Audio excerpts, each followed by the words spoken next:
Red Bull King of the Air was one of the original main contests. It helped kick off the sport as a whole.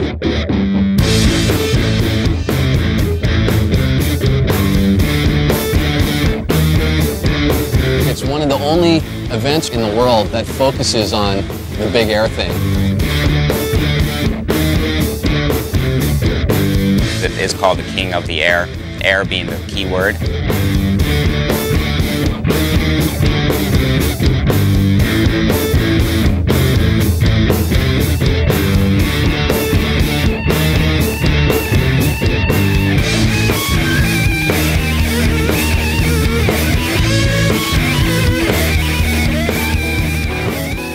It was '98 when I had the very first event. It cost me $400 out of my pocket. Got a keg of beer. Mike helped me. Like, okay, you spread the word and I'll figure out how to get a couple buoys and judges down there and we'll do it. Mike was in the event.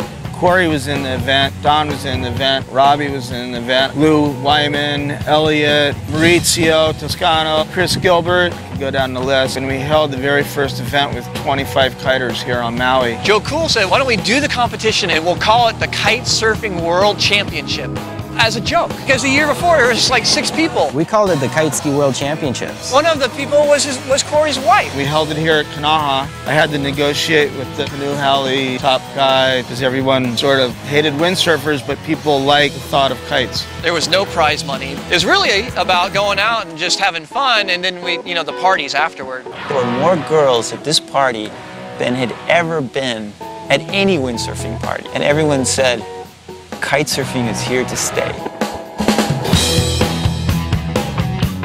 Once word went out and the sport started to blow, that's when Red Bull approached us with doing an event. And then that's when we came up with the name King of the Air, and it stuck because at that time it was all about getting big air and the wow factor.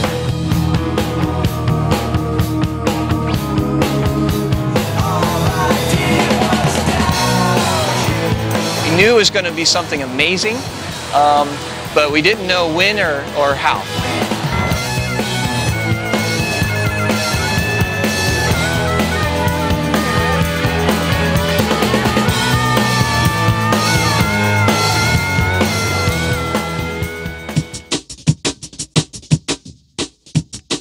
Right about when I got into kite surfing, there was this era of experimentation and development that was just going ballistic. You know, at that time, it could barely even call it a fringe sport. It was a new sport, so anything was possible. Actually went just up here in the cow pasture, learned to fly the thing, and got drugged through a bunch of cow manure, crashed the thing a bunch of times. Everybody got thrashed. We went out to this field and it was like just coated in cow manure. Well, nobody knew to put it over in the corner. Launched it straight downwind like a kite. Straight up like hot launch, and it drug him from 0 to 60 in about 2 seconds. It was crazy times, man. I mean, people were getting hurt, and we were doing a lot of experimentation ourselves. We were at home rigging things up and throwing it up in the air and trying to see what would happen. You know, we were getting drugged into things, and Here we are launching from railroad tracks and off of small cliffs. If you could find a soccer field or an open grassy area, that's great. My dad would usually walk the control bar down to me, pass it off. I'd be getting my skis on near the water and then let the kites just yank me off the rock and into the water.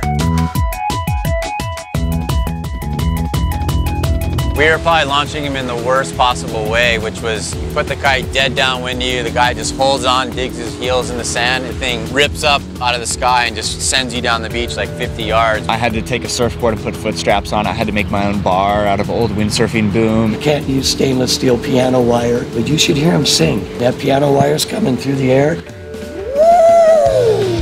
We tied Manu to the car and then sent the kite up. The kite dove over to the right and just slammed him into the front of the car. And I remember we all looked at each other and said, that's not going to work. We'll have to test it another way. We had like knives strapped to our shins in case the lines got wrapped around us. But there's no way to wind the lines up, so we'd like cut old coat hangers and make hooks. We didn't have a harness, I didn't have straps, just a kite and a skimboard. He had one kite, and that was it, so you had to make that thing work no matter what. The future belongs to those that are brave enough to be first. like you didn't know what was going to happen if you did this.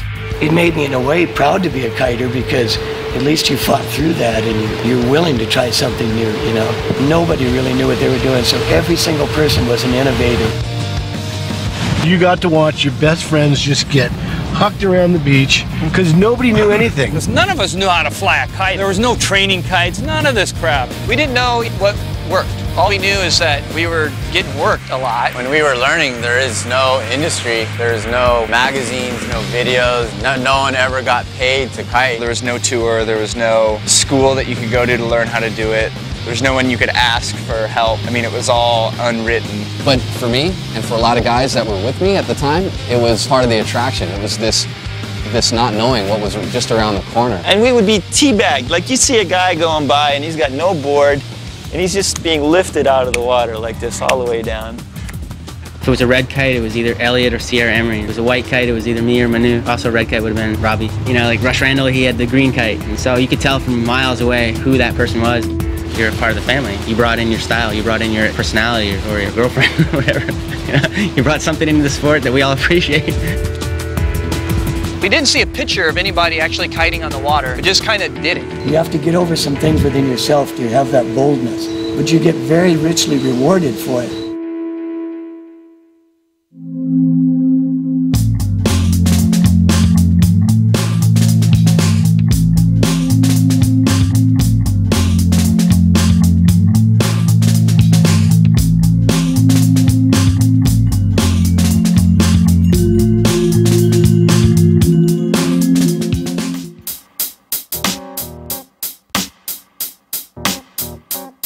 Corey came over. Corey Rosler. Corey Rosler. Racler. Rosler. It's Corey Racler. Corey was like, I think, the founder of the sport. Well, I was kind of a reluctant at first and then a willing guinea pig for my dad. He was an armchair sailor that could calculate theoretically that you could sail 4 times the wind speed if you towed a hydrofoil with a kite. So I said, yeah, okay, so what does all that mean, Dad?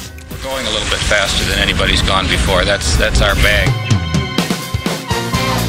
And then the blowout races, it was clear from the beginning that kites were going to be dominant. Sometimes, like the first blowout race, it's wall-to-wall windsurfers, and then they'd start the race and I'd sail through with my kite. Most of these racers, they don't know what's coming. The finishing clipboard would have all the names of the windsurfers crossing the line. They'd write my name down and then they crossed it out. But I still got a time on the clipboard. Corey came to visit me and show me his kite ski and water ski system. Don Montague, he wouldn't hide it. That guy was excited from the get-go. And he was right away trying to convince his boss, Robbie, that we gotta get into kites. It wasn't until 3 years later that he finally convinced his boss, we gotta get into kites. You know? What'd you guys think of Corey and the kites? Oh, I think that's hot. Yeah. The first time I ever saw him ride was actually in Silt, Germany. We were at the Windsurfing World Cup, and he was out kiting in the waves one day on his skis when we were hiding from the rain because it wasn't really windy enough for us to compete. And he was out there boosting, and it's like, wow, how's the guy on the water skis? And I saw, oh, there's having the windsurf freestyle over at the hatchery. So I came by and did some big jumps for fun. I'd blown off the competition. And those were the jumps that people photographed. They remember that year you came through the hatchery and boosted that 30-foot jump. And it was probably only 20. The first time in Maui was, I want to say 1993. We did a TV special. It was the morning weather. They were showing footage from the day before where I was surfing waves at Hukipa with 2 skis and a kite ski kite. And he steps off the beach with water skis on. And he just jumps on and we're like, oh my God, look at that guy. He's going faster than all the sailboards and more upwind, just screaming. It looked fantastic. I couldn't wait. I chased him out in the water. Of course, I couldn't catch him. He would be jumping the waves towards shore, getting big air. The kite would be over the power lines. He was able to go upwind. He was power and style. He looked like a duck. I couldn't really figure out what was going on, but boy, it sure had me. We're sitting there watching him going, that's pretty cool.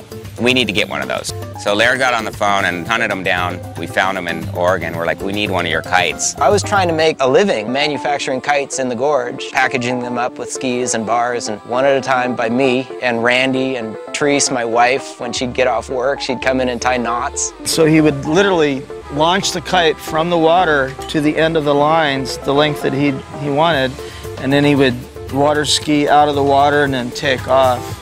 We were actually sailing fast. Stacks of flexifoils would yank us right off the beach, and if you had skis still on your feet, you were zooming. And that was when the buzz really hit. So they went and had a little contest at Sprecklesville. Everybody showed up. Him and his guys stepped off the beach and just went upwind. And we'd do a run down through and just do what you could and then, like, you know, be done.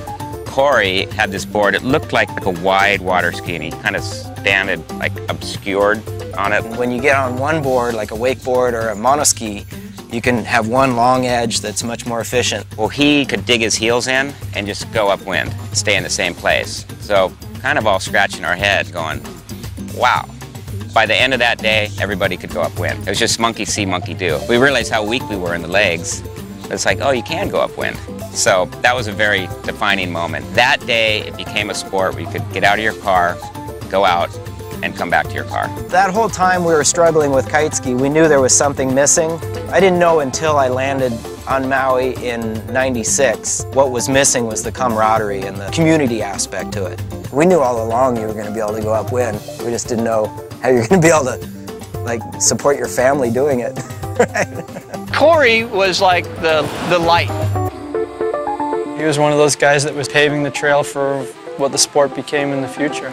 Getting into kiting was one of the best things that I've done in my whole life. I go across the country and I go to a random beach and there's kiters there.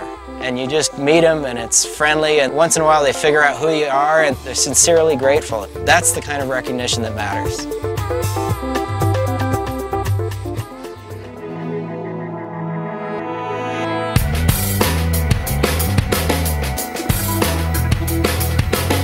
The pictures and the video that came from Hawaii really drew everybody into wanting to do it. Kiting was really visually contagious.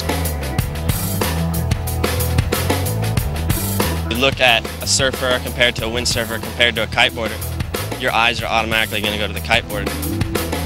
There's a giant infrastructure of filmers and photographers that has amazing potential commercially, for TV, for media. When you're out in the water shooting, you're like attracting flies and guys want to just get their picture taken.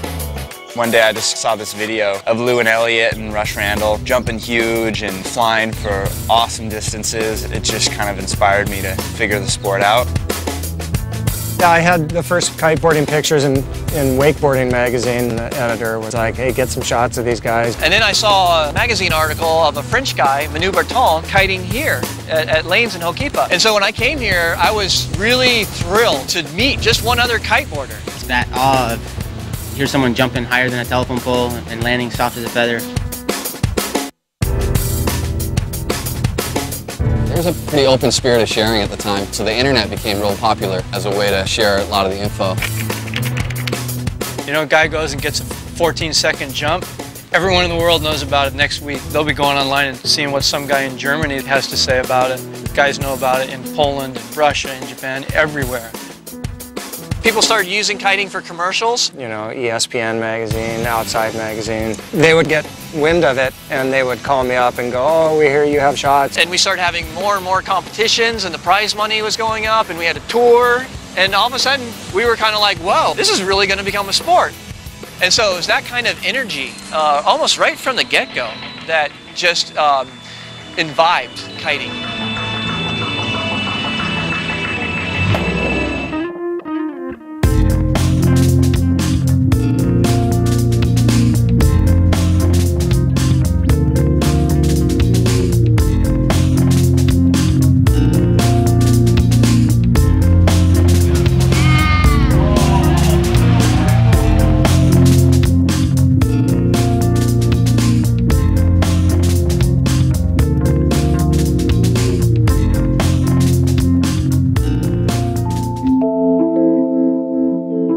The equipment wasn't up to standard. There were some kites we would take them out and they would break right away. We couldn't even fly them, and some just worked better than others. It seemed like every 3 months the equipment was changing. There was so much room for improvement, but that's when it started just getting better and better and better. This was the final revolution of a real kite bar. It's super light. Rush used this with his foil boards and ram air. If you crash the kite, you can reel the kite into you, get the water out of the ram air and relaunch it again and go. I bought one of the first Corey Rossler Delta kites. It truly was an art to throw the kite up, grab the bar, and harness it before it all went bad. The lines were constantly breaking. They didn't have the Spectre lines they have today. When you dropped your kite down on the water, there was probably a 1 or 2% chance you were going to get it back out. But it was so wet that you had to sit there and dry it before it could actually fly back up into the air. We all made our own control bars. We used old windsurfing equipment. Brett came up with a reel boom to replace the big giant reel booms. He made one where we welded it all together and it just spooled right into the center into a little thing like this. And everybody at this table owned one.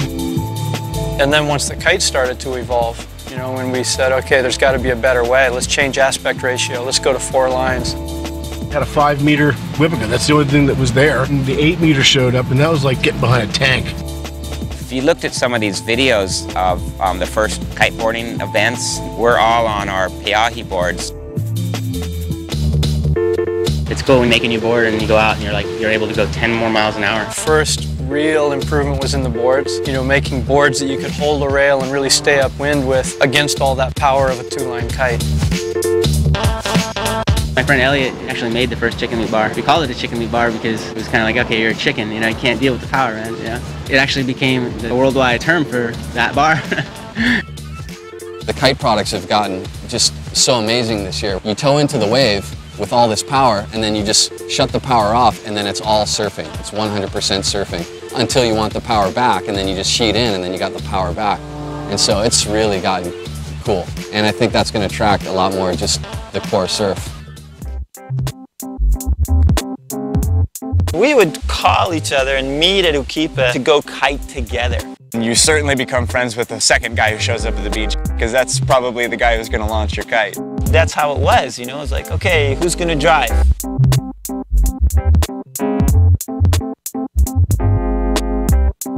It's always nice to have someone grab your kite for you or grab your board if you crash.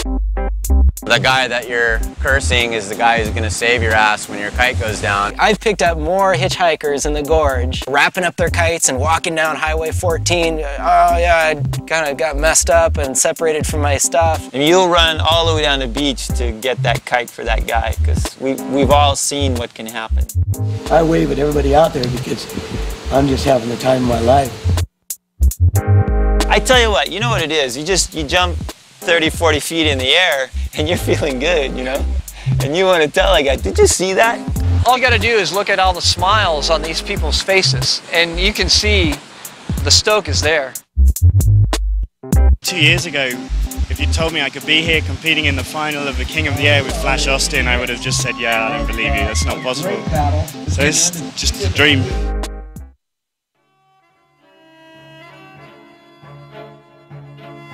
The first time I saw kite surfing was '86 in France. And I was at a windsurfing World Cup. It was a day that there was almost no wind at all. In fact, for windsurfers, it was no wind. It was just crazy. There was a helicopter trying to like create wind for these guys to windsurf. You know, they were on their biggest boards, their biggest sails, and they were not even moving.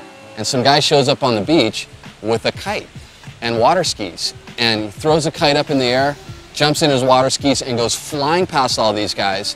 And he rounds this point, this rock point, and disappears downwind. And I was just scratching my head going, that was crazy. And I'd never seen him again for years. I found out later it was Bruno Legeno, who was what most people consider the inventor of the modern kite surfer. We felt that it was the beginning of the real sport. We had heard that a Frenchman was working on a kite that had air in the leading edge, that if you dropped it in the water, it would actually float. And he was developing these kites in a very simplistic way. And he had no concept of how to actually make a sail or make a kite, so he actually made a reverse mold of what he thought the kite should look like. Basically scaling the kites off of these molds. And had to lay the pieces of the cloth on it to figure out how to cut the patterns so that it would not be wrinkled. Because those were the tools he had, and they did an incredible job. But I think he was just this totally rogue, recluse guy with this weird concept that no one even looked at him. Then we tried to develop other markets for this kite, for example, safety or flying. It took him about 12 years before he actually brought it to market and got the design to where everybody else could use it. It was called Whippicat at this time, and it was an inflatable, small inflatable kite, and it was a little knee board that you put on and you inflate it, and you just kind of put it along the water. Bruno's design was the next biggest step being the shape that it is, it could roll over on its side and launch from the water. Now it started to make sense to everybody as opposed to sea anchor style kite, which is what the ram air kite is. You could actually really crash your kite and get going again, where with a foil kite, you know, you could dip it here and there, but if you really crashed it, you were swimming home with spaghetti. One of my team riders, Manu Bertin, came. He met Bruno in France, brought it to my loft, and I was just like, wow, this is it. This is a work of art, you know? So we took our expertise and developed software with Bruno to develop his style of kite, inflatable with all the controls, and I started playing around with cleats and systems on the bar to allow you to depower. Inflatable kite made it viable. That is when it made it a lot more acceptable. It was really another defining moment of the sport. Set the standard for the future. At that stage, the sport became real. I really want to bring this the sport to everybody.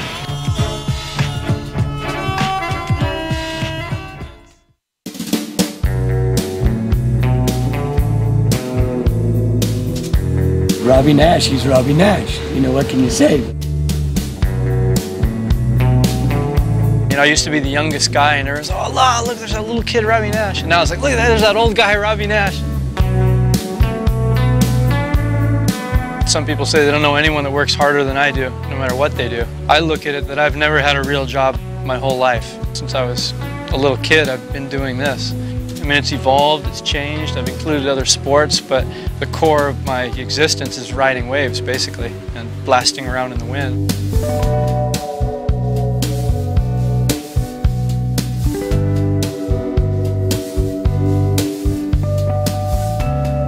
Passion for something is a good thing. It's never been work, it's never been like, oh shoot, I gotta go do whatever today. For me, having windsurfed since I was 10 years old, when I used to get up and watch Robbie windsurf at 3 in the morning because it was on Sports South somewhere, and to be able to ride at Hokipa against him, he set the tone for me.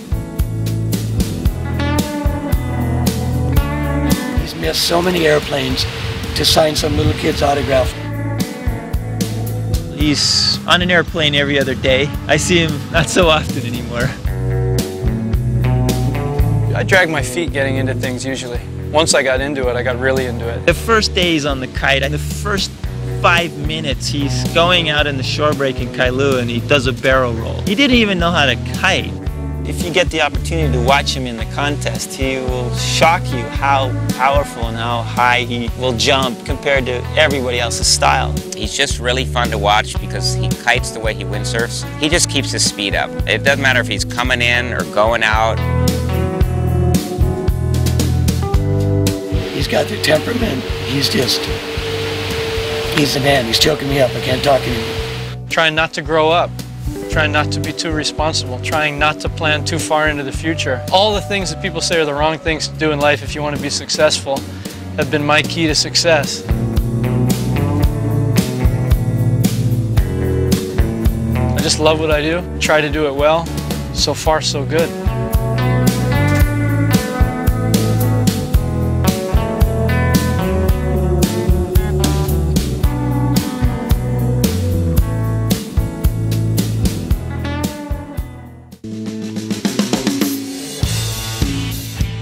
Let's just say that the sport is in a cycle. It's trying to find its footing, you know, it's trying to find its place in the surfing industry, who saw it in the beginning as a sport that people were flailing around through the air and spinning around out of control.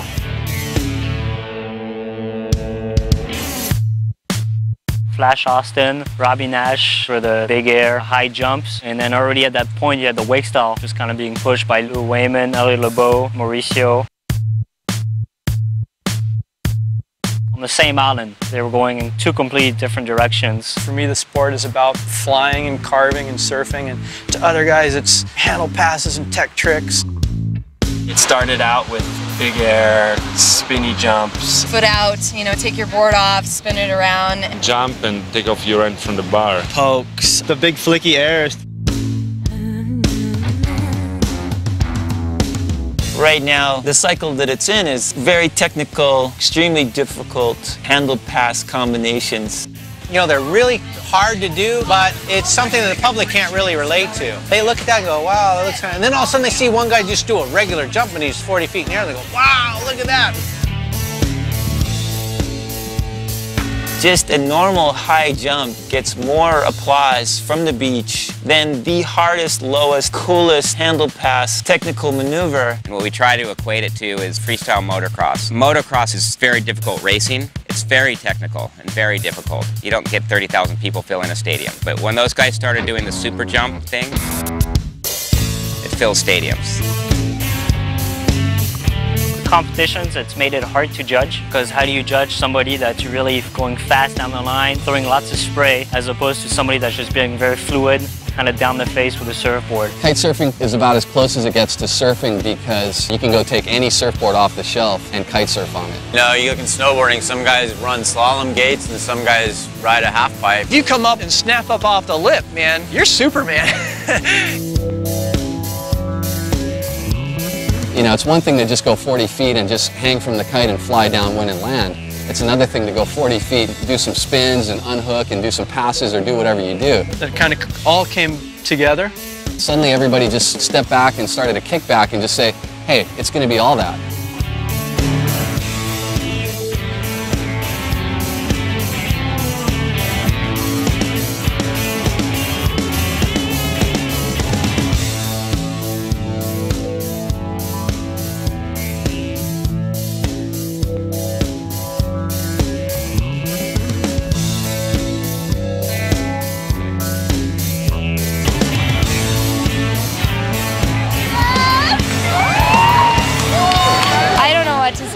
I'm speechless. It's the first time I ever win anything. I'm so happy.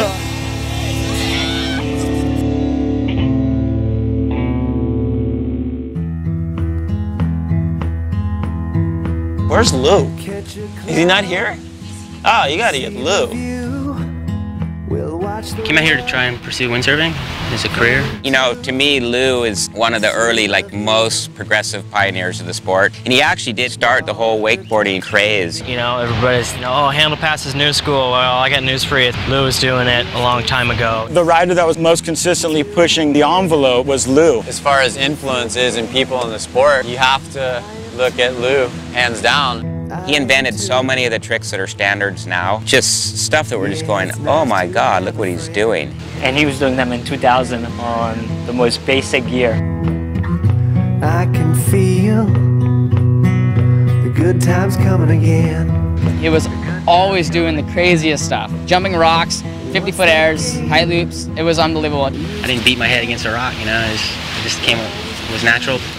He used to saw surfboards in half and ride half of them with no fins to see how they work. And then he'd go shape it later. He'd go get the grinder and grind it into something weird and drink 2 Starbucks coffees and be up till 4 in the morning building weird stuff. Lou was out on a McDonald's tray just ripping. My friend Mauricio, he had a tray in his kitchen to wax it up. I worked with him a lot in kite development, and he had tons of ideas coming out of his head. Just sometimes he was unable to get all those ideas immediately onto paper and make them reality. He had too many ideas. I used to tell him all the time, Lou, man, you're way too far ahead. I don't think even at the time people appreciated the stuff he was doing as much as the guys riding now. We tried to bring it out to the media. We didn't see it. If you're doing stuff that's so bizarre that they don't know how to judge you, there's no reason to compete. Just go out there and do your thing. Lou Wayman is a perfectionist. He'll go out and do the same trick 10 times in a row and you won't even notice the subtlety. Lou was never really part of the whole contest deal. He would never get through a heat. He'd show up, have his little kite and his little board, go out for his heat, do one trick, disappear downwind out of the contest area, and you'd never see him again. But it didn't matter. Everyone knew who the king was. Sure, I'd like to win, some money for doing tricks or something, but at the end of the day, it's well, did you really learn anything, or did you just kind of perform a circus act? He's just on the edge of insanity with his riding, with his personal life. It reminds me a lot of that guy in that Dogtown film, Jay Adams. Man, that's Lou, straight up. He just couldn't hold it together because he's God. At least Lou hasn't been in jail, so that's a good thing. There was Lou and Elliot, which was actually one person back then. So I mean, Lou and Elliot for sure, they hung out together.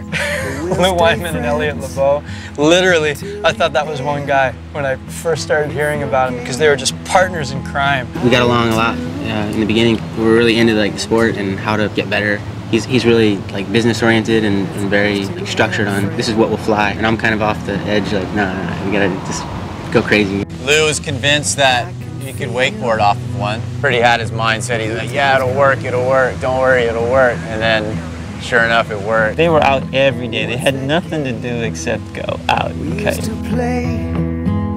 Where I was king for a day.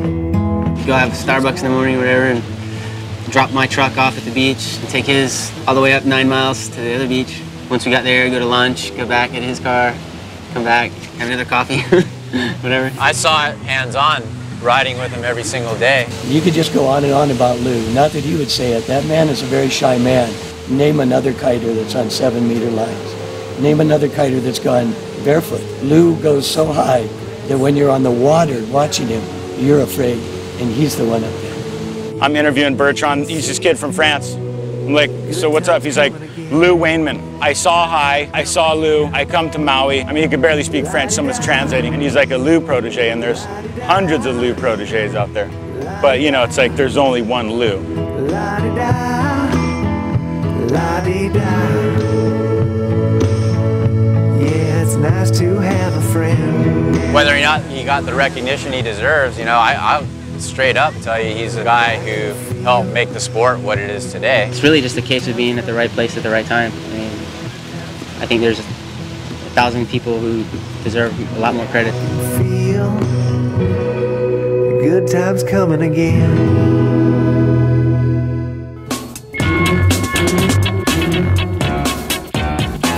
A lot of the first kite mares, they happened out of public view, but they were real, you know. They were very real. Puget Sound is like 35, 40 degrees. I'd get stuck out in the current, come back very cold, very hypothermic. Literally, I was at a point where I did not have any energy left. I'd expended everything I had. It was a slow, like 10-minute drowning. The wind died, and I was out there till 10 o'clock at night, floating down the coast. I couldn't get out of the current, and I finally hit Baldwin Reef. Nobody knew where I was, and then finally they realized I was gone, and then they sent out everybody looking for me. They called them kite mares. Someone would have some crazy experience of being tangled up in their lines and being pulled out to sea, or seeing a big shark, just getting the crap kicked out of you. In the bar, the wrong direction, being thrown through the trees. I've had worse lickings kiting than just about anything. Water can be really hard when you hit it really hard. Daniel got bit by a shark. Daniel's probably the only person I know who got bit by a shark. I give him my knee brace, and like a day later I get the message, he's been bit by a shark, and the shark has bit the brace into pieces, but only like, you know, what, how many stitches? 30. 30 stitches. So what Brett didn't tell you is he went fishing with it the day before, got a bunch of mahi and ahi guts all over it, and then said, hey, Dano, you can borrow it. He brace, no worries, enjoy. 90% of the injuries that happen on land, usually during the launch or landing process. There was like one cement block in the middle of this field. We hit that cement block and then just ripped it up. You could survive a whole coast run without having to swim in or have your friends have to stop their riding to help you drag all your broken equipment in. You know, you're a hero. The wind increases, and all of a sudden you've got a paraglider on you, and you're heading towards a house or a tree or a rock. We got pummeled a lot. I used to ride foils on my skimboard, and you make a mistake out on the outer reef in the big waves during the winter, you're not only swimming, but you're swimming with a fish net and a trash bag full of water with your skimboard. You don't say I'm gonna quit ever, but you're like, what am I doing? It's funny, like you don't panic, you know? I think that drive just to do the sport tomorrow and kind of pull it together, and you'll swim in 5 miles, man. One of my worst experiences was falling out of the sky so hard and hitting the water so hard. You have so little air in your chest. You know, you got... The board's tombstoning, you're like, oh, here it comes, poof, past your head. Shooting past your head. It was called stretching and loading a leash. I lost my kite and my leash broke. And Mike's like, oh, I'll grab his kite. And so he kite surfed up to my kite and tried to hold it down on the water while he was flying his kite. And I'm swimming like hell trying to get up to him. And all of a sudden I get close to him and I look and he had let his kite go and my lines had wrapped around his neck and he was just trying to get the thing over his head. And he did just in time as the kite powered up and blew away. And I was just like, whoa, that was as close as it gets, you know. One of the worst things I've seen was a friend who was learning at Kite Beach, and he knew what he was doing, but he was landing down by the sewer plant. His kite got away somehow and just drug him into a tree, and it knocked him out, and then the kite relaunched, and he got sucked up into the tree again, and it broke his hip. Finally, the kite fell in the road, and he's completely unconscious, and he's alone. And somebody was driving down the road, and they couldn't go by because there's a kite in the highway. For some reason, they followed the strings back and found my friend at the base of the tree. He recovered and uses 4-line kites now. Can be dangerous. I think that's part of the draw of the sport too. If it were riding a bike, a billion people would do it. They want to be safe, but they also want to have the thrill of what it feels like to be flying through the air or going Mach speed down a big wave. Going out and really pushing yourself, somehow it qualifies your life, especially if you survive. You know, then you're like, yes, you know, I lived through it.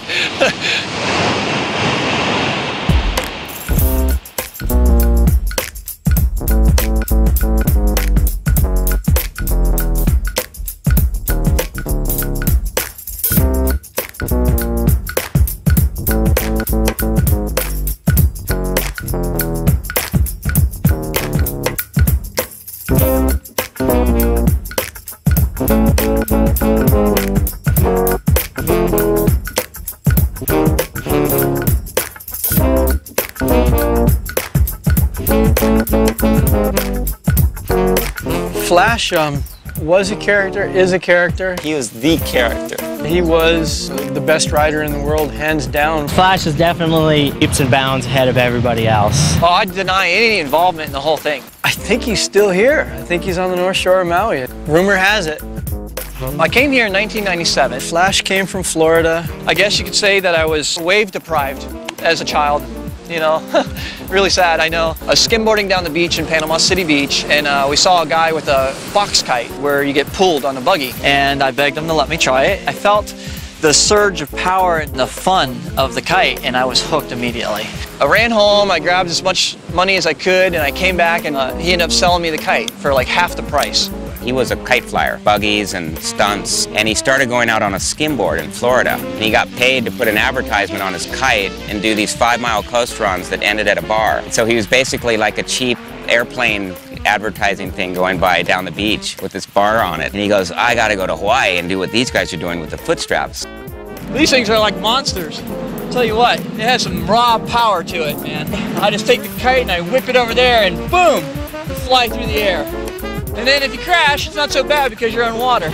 I happened to meet a guy who was a street clown who ended up bringing me here to Maui. He's like, I'm going and I'm never leaving. And I said, oh, I'll go and I'll look for a couple weeks. I had no idea about what Maui or Hawaii was really about. I ended up meeting Joe Cool, strangely enough, within the first couple hours of being on Maui. I just got, this guy just doesn't get it, you know, I mean, he doesn't really understand the wind yet. But he goes, one more time, he's just begging for me to stay, not to leave. So he launches the kite, he gets it up, jumps on his skimboard, goes sand sliding on his skimboard, hits the little short break lip, becomes airborne, drops back on his skimboard, just rips way out into the ocean. I was like, wow! I was like the first guy that could really kiteboard that I'd ever seen up close. I was just totally amazed, so moved into my house. And I'd like to thank a few people, if I may. I'd like to thank my roommate, Joe Cool, because I'm probably about a month late on rent. I started running around and introducing to people. Well, Joe Cool kind of introduced me to everybody. I was actually working in a restaurant at Mama's Fish House, being a waiter and a busboy. And he would kite at Ho'okipa, come into work at Mama's. Customers liked it. I ended up coming down here to Ho'okipa and meeting a lot of the professionals. Flash was an unknown. He had no training. He was just raw enthusiasm.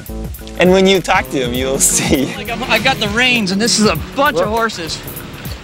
And they're just they're rearing to go. They're rearing and ready to go. I tell you what. 2 to 3 minutes, Flash. 2 or 3 minutes till countdown. Cool. Till takeoff. T-minus 3 minutes to take off.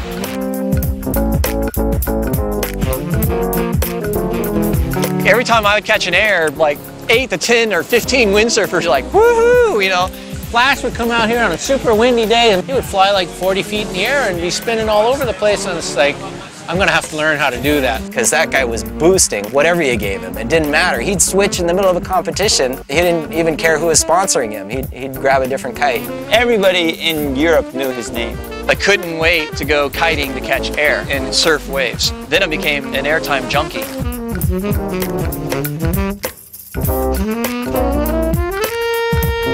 He's arrives on Maui, buys himself an old surfboard and puts foot straps on it. But we went down to Ukipa and he had this sandboard and he started at the top of the beach of Pavilions and rode this sandboard with his kite into the water and was gone. And we're just like, wow, what's that?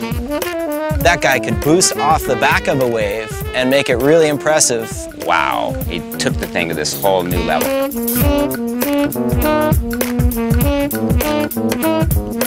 Years later, I'm still here.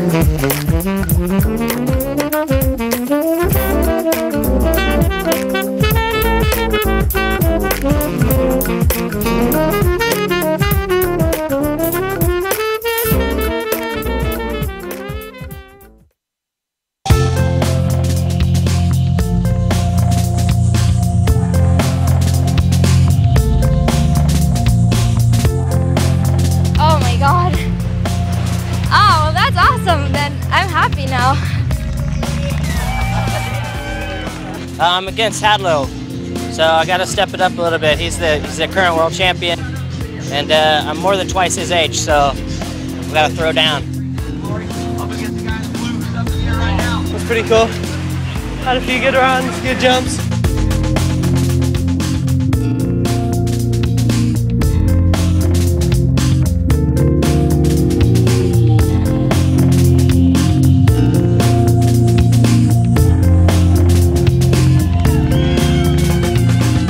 It's my first competition international, and I'm very surprised.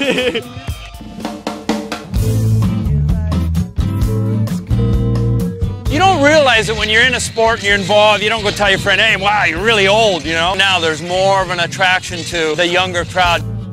The youth of kitesurfing can be on a par very fast with much older, experienced guys. This year I've noticed a good 10 or 15 older guys that normally would have entered just going, I can't compete against a 15-year-old kid that woke up and just went, oh, this is natural for me. I'm Nicola Porcella. I'm the youngest skateboarder in the world. I'm 15 and I want to be better and better and coming in the top 3 of the world. Getting those young guys pushing the limits, making it more technical helps to put it there, to really give it its own identity. This year I start going big power moves and I'm gonna win the King of the Air for sure. If you were 12, 13, 14 years old and windsurfing, you were doing it with like your dad and his friends. You didn't have other kids to do it with. I have been kiting for about 3 years now. I'm 13 years old. When they break down, it takes them 6 months to recover, but it takes the older guys about 1.5 years. You have no fear. It's not until you start growing a little bit older, you start to grow a healthy fear. It's just getting younger and younger and younger. I bet half these Red Bull qualifier kids don't even have their driver's license. Back when we first started, we were like, man, it'd be cool if there's a bunch of kids involved, you know, and that's when we'll know the sport's probably going to take off. You know, you look at the beach now, you're 25 years old, you're old. Kids learn the quickest because they have no fear and they just listen and do what you say.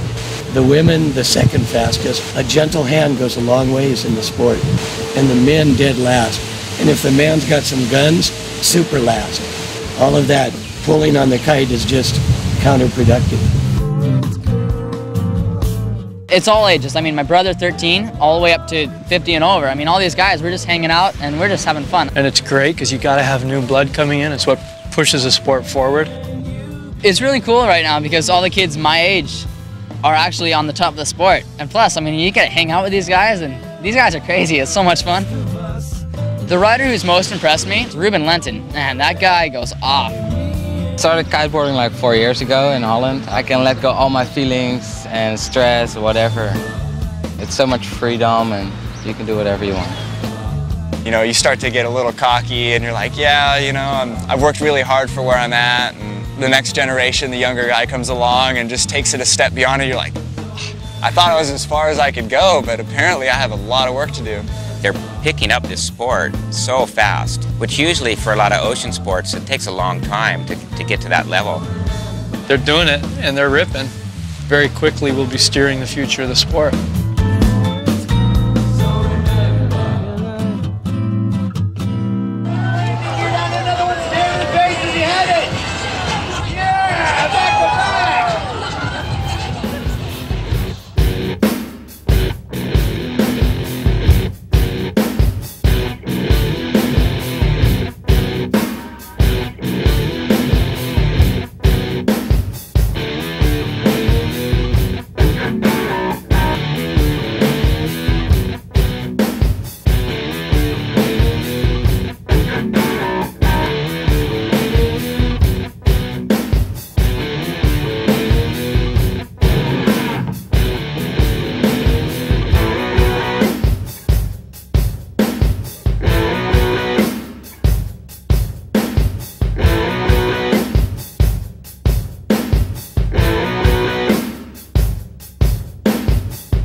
Kiting is a global sport. It blew up in a couple of years just all over the world.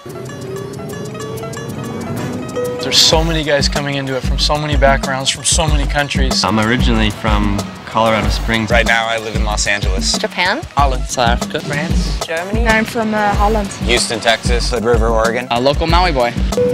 Fly to it's something that's been very good for the industry and the sport. It's a qualifier event in 10 to 15 countries. When you win the competition there, you get the flight and also the accommodation paid. It's expensive to fly, it's expensive to stay here in Maui, especially if you've never been here and you don't have friends to crash on their couch or anything. That makes it much easier for the riders to come. We've grown up with the sport and it's been this novel thing that we're all traveling around the world doing. And I mean, I went from only being in Seattle and maybe going to a few spots around the country for sailboat racing. Next thing I know, I'm like in Spain, I'm in Germany, I'm in Amsterdam, I'm in Dubai. I just came back from Italy. I got all my kiter friends together. I was there for a week and they had me on the news every night. They're just looking for something new. In Europe, people really want to participate. It'll open up the world. You'll be able to go in spots you would never be able to go before. All of a sudden it's opened up all these waterways that nobody went to before. All these places in South America and over in Europe. It's really growing fast because people are going, there's a lot more places than we were windsurfing. So that travel destination side of the sport is really opening up the whole world.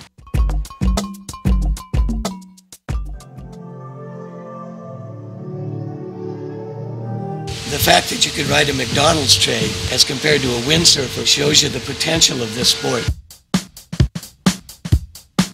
The kite companies, they're still innovating. You're seeing lots of gear changing. I think it'll be kind of like what skateboarding became. A skateboard can be used in a swimming pool or it can be used to go from one town to the next. Back in '95, we're going to a ski hut in Austria. I pull out my kite, put a rope on my back, and pulled 4 people at a time up to the ski hut for New Year's Eve. You can go 50 kilometers in one direction with a kite to the next ski hut, have a glass of wine, and kite back to your car. Have you seen the footage of snow kiting?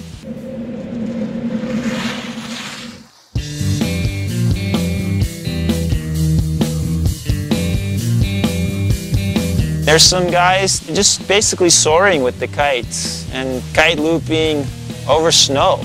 In Norway, they have 30,000 active snow kiters. If you ever get the chance to try to go somewhere, you'll see why they're so excited.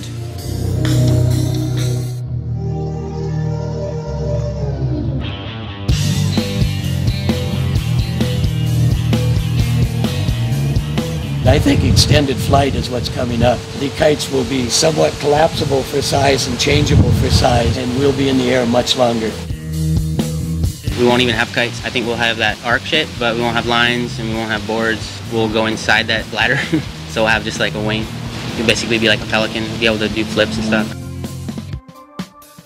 The original idea of kiteboarding was to have everything in your backpack and almost be able to travel incognito. Eliminating the lines, eliminating the bar. I don't want to say a Batman suit, but yeah, it's pretty feasible. There's no reason why you couldn't get inside of it, mold it into a wing, and a very lightweight one to collapse down to something that goes in your backpack. I think kiteboarding is growing really fast because it's a very beautiful sport. It's intriguing. People look at it and go, how on earth do you do that? Maybe 10 years from now, I personally think it'll be a kite that will break the world speed record on water and on land. When windsurfers hold the world speed sailing record, and we've got twice the sail and half the board, you think you got potential. We haven't even seen it yet. This is just the beginning. We don't even know what's around the corner, like we didn't see kiting coming. I think it's got a big future. I wake up really early, go to school, look at the beach all day, look at the water, it's way down there, I gotta get there. You're always looking at the trees to see if there's wind. It's just such an elated feeling of anti-gravity. You know, we all love to fly. We all love Peter Pan. You don't weigh anything. When I kite, I'm flying. It's kind of like a magic carpet ride, you know, you just get pulled around all day for free. It's not slowing down. The sport is just taking off. They were right in the industry. I mean, it is a very futuristic sport. The fact that you can go upwind and that the sport finally got traction and established itself just opened up whole new possibilities. You're tapping into this energy that you cannot see. We're able to create power. It's like a propeller. You can just move this kite all over the sky and You have all these other sports coming in. Now it shows more potential. We've taken everything we could from those sports, and now we're going our own direction. It's really, really fun to be able to go out there and just use you and the wind and the water and just express yourself however you want to. Because of everybody who's taken it to this level, past and present, kiting's going to be something amazing.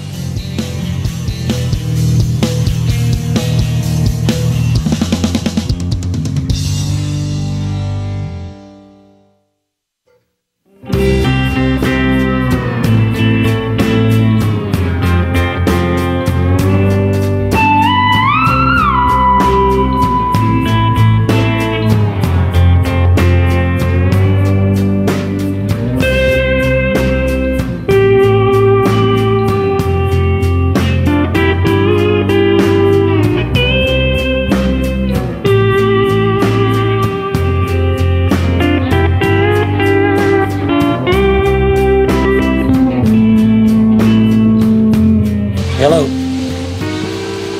Hey, Brutus, where you at? 5, 4, 3. I am Mike Waltz with an E. Allow myself to introduce myself. I don't know. It starts to go up, and we hear, help!